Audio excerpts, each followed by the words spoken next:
Getting up every day and coming to the shop is not hard to do. When you do what you love to do every day, it's no longer a job.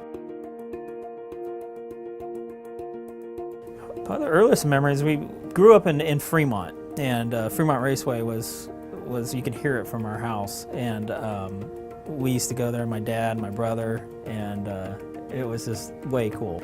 I got hooked from there, that was it, and it was just, I haven't stopped since.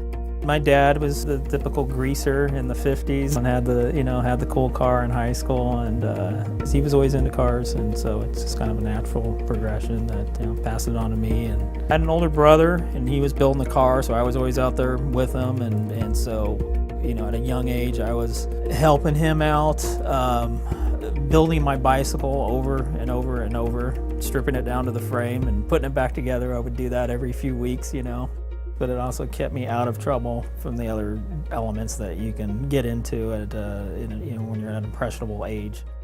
Spent a lot of years. I was in body and paint business. I worked at dealerships, built cars. Finally, just got bored with working on normal cars, I guess you might say. Found there was a real need for a professional shop to not only repair cars but build cars up to factory standards. I saw there was still a lot of old school thinking on how cars were built, and it's just there was a need for it, and decided to follow my passion and just go for it. I think the industry is definitely taking a different direction. I think the traditional carbureted small block hot rod is dying off. With the new technology coming in, and it's going to be a different type of builder coming in. It's harder to make everything work together. It seems easy when it's done because the cars are just so much easier to drive. There's a lot of readily available horsepower from the factory now that we can take these motors and have a completely streetable 600 horsepower, no problem. So in that way it seems easier, but to make everything work together, it can be challenging at times.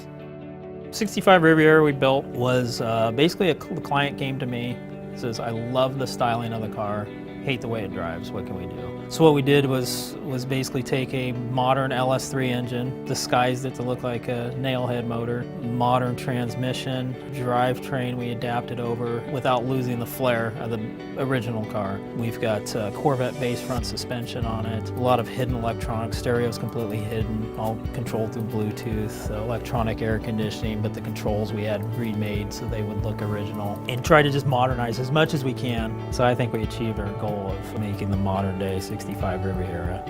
We've got so many ideas, all of us here, and like to see things come together and create these cars that are in our heads and make it all happen, and it's so gratifying. When it's done, you stand back and you look at something that you knew started out as nothing and develop into what you see. Just very gratifying. Implementing these ideas that we have in our head and making it work, and use this component with that, design it, so forth, and it all comes together and it works as planned. And there's just so much satisfaction to that when you see this stuff come together and doing something that hasn't been done before either. The 69 Camaro was a couple years ago. A customer came to us and wanted his 69 Camaro done in a European supercar themed 69 Camaro. So what we came up with was we put a full Art Morrison chassis under it, set the motor back about 8 inches. It's got 640 horsepower, LS3, 6-speed, Winner's quick change rear end. So it's got all the right ingredients. Car works extremely well. We did a lot of body mods to give that modern appearance without losing the 69 theme to the car. There's a few iconic 69 Camaro elements we left on the car, but tweaked it around just to modernize the car and give it a more streamlined look. It's turned out to be a very good performer. It gets used a lot, so the car works as well as it looks. I really get analytical about wheel and tire combinations and stance, and spend countless hours to get these cars to have that look, and then to have them perform. A big motivator for me is to make sure these cars work as well as they look.